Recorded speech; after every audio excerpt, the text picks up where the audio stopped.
আসসালামু আলাইকুম। পবিত্র মসজিদ নববীতে নামাজ শেষে করলাম মাত্র। এখন আমরা যাচ্ছি। এখন এখানে জমজমের পানি রয়েছে, জমজমের পানি খাবো। এই যে জমজমের পানি হট অ্যান্ড কোল্ড দুটাই রয়েছে এখানে, যে যেটা খায়। মসজিদে নববীর দেখতে খুবই সুন্দর। এখানের কারুকার্যগুলো দেখতেই পাচ্ছেন, কি অসাধারণ। আল্লাহর ঘর, পবিত্র ভূমি।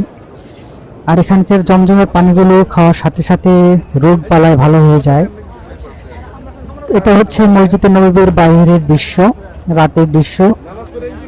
একটা জিনিস আমি দেখেছি, জমজমের, আমার যত ঠান্ডা লেগেছিল, জমজমের পানি খাওয়ার পর সাথে সাথে আমি সেই ঠান্ডাটা ভালো হয়ে গেছে। খুব ভালো একটা আরামদায়ক লেগেছে জমজমের পানি এখানে, তাই আমি মন ভরে খেয়েছি। মসজিদে নববীর রাতের দৃশ্য, কুলিং সিস্টেম সত্যি অসাধারণ। এখন যাচ্ছি হযরত মুহাম্মদ সাল্লাল্লাহু আলাইহি সাল্লামের রওজা মোবারকের দিকে। এই সবুজ গম্বুজের নিচে শায়িত আছে আমাদের প্রিয় নবী হযরত মুহাম্মদ সাল্লাল্লাহু আলাইহি ওয়াসাল্লাম।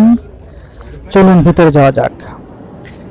এখানে সিরিয়াল ধরে যেতে হবে, রওজা মোবারক দেখতে যেতে হবে। ধীরে ধীরে আমরা এগিয়ে যাচ্ছি। মাহির রয়েছে আমার সাথে।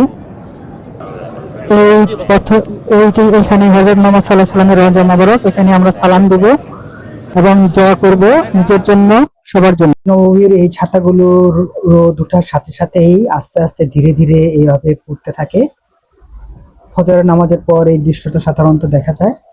যত রোদ বাড়বে এবং ধীরে ধীরে ছাতাটা ফুটে উঠবে, এবং এই দৃশ্যটা আসলে না দেখলেই নয়, মাশাআল্লাহ না বললে নয়। মাশাআল্লাহ, এত সুন্দর একটা দৃশ্য আল্লাহ তাআলা আমাদের দেখার সুযোগ দিয়েছে। আপনারাও দেখুন, আপনাদেরকেও দেখাতে পারলেই আমাদের একটি শান্তি।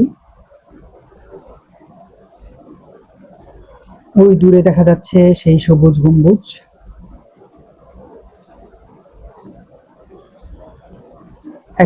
এবং পুরা ফুটার পর পুরা দিনের আলোতে ছাতাগুলো ঠিক এমন দেখা যায়।